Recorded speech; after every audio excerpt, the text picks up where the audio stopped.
Welcome everybody to Weeknights, brought to you by Knights at the Nerd Table. We are going to rip through some of the most recent news that nerds want to know about, so buckle up while we fill you in on the most recent nerdy things going on in the past week-ish. I'm your host, Nate, and here's what you should know about. PlayStation Plus games for January look pretty fun.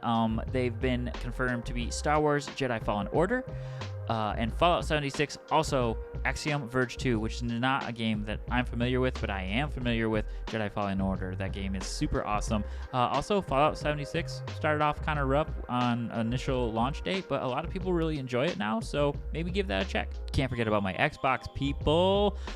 January Game Pass is going to be fun. Mid-January, we're going to get a lot of fun games. Persona 3 Portable and Persona 4 Golden will be out on console and PC for Xbox Game Pass users. On January 20, you'll get Monster Hunter Rise, and then in the back end of January, you'll get Age of Empires 2 and a couple other fun games that, again, I'm not familiar with. So Game Pass is also going to be really fun for Xbox people as well.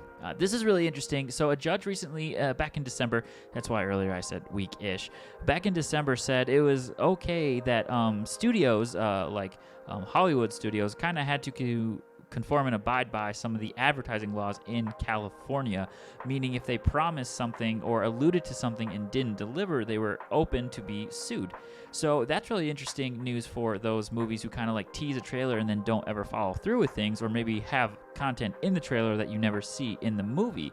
But really, what's really interesting is that maybe it could be connected to or help out some of the rumors. Now, we try to report the news and don't give too much stock to rumors, but I do think these are interesting rumors. It's been rumored that Henry Cavill, Ben Affleck, and Gal Gadot, so like Superman, Batman, and Wonder Woman, have been having Zoom meetings to discuss whether or not they want to file lawsuits against those studios who keep like messing with their roles. And apparently there's rumors that Ben Affleck was promised to direct a Batman movie and never followed through on that, and all these teaser trailers at the ends of other things now will never happen. And we talk about that especially because Henry Cavill apparently didn't sign back up for The Witcher, or is not going to be in the next Witcher season because he was supposed to be playing Superman, couldn't do both.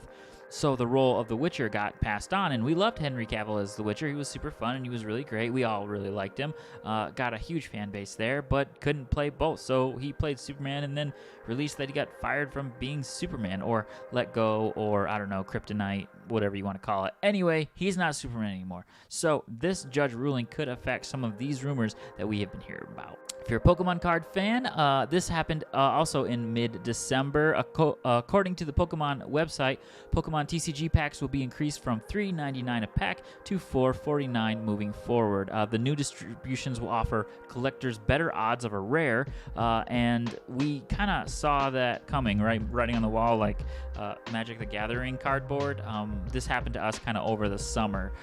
Everything has been crazy since COVID. Part of that is even the cost of cardboard to produce and everything has gone up just enough to make it a little bit more difficult, but also things just kind of trend to get more expensive as time goes on anyway. So what this will do is it might affect packs in pricing going forward in the future. They're also changing the yellow border around most Pokemon cards to be sort of a silver or a grayish. They credit that to helping differentiate some of the reprints that they'll plan on doing and to make the distinction a lot easier between current reprints and older cards as well. So that's the TCG player news for Pokemon. If you have been to the movies in the past 2 or 3 weeks, you've probably seen a lot of buzz around the Avatar Way of Water. Well, for the third weekend in a row, it crushed it at the box office, coming in at number 1. The money amounts for this total are pretty insane, and a global stat for $1.378 billion that this movie has brought in so far. So if you haven't seen it and you liked the first one, definitely check it out. It seems to be that everyone's really liking it. I've heard a lot of good things, but again, this is just the news, so can't really just report about what I heard, right? Last but not least, Jeremy Renner is in critical but stable condition after a snow plowing accident outside of some property that he has outside of Reno, Nevada. They got hit with a lot of snow, and it seems that there was a critical accident that put him in the hospital, and he was doing pretty bad for a while. It seems that he's been stabilized. His family is there, and we're hoping for more good news coming out of that, but that sucks when someone goes through a situation like that. Will it affect Marvel's plans for him? Do they have current plans for him? I'm not sure about that, but that is a bummer, and so we wish him all the best, praying for him to have a healthy and quick recovery. Thanks for listening or watching. So check back in often to get your info on the news nerds want to know about. We will see you next time here at the table, but until then, good night, nerds.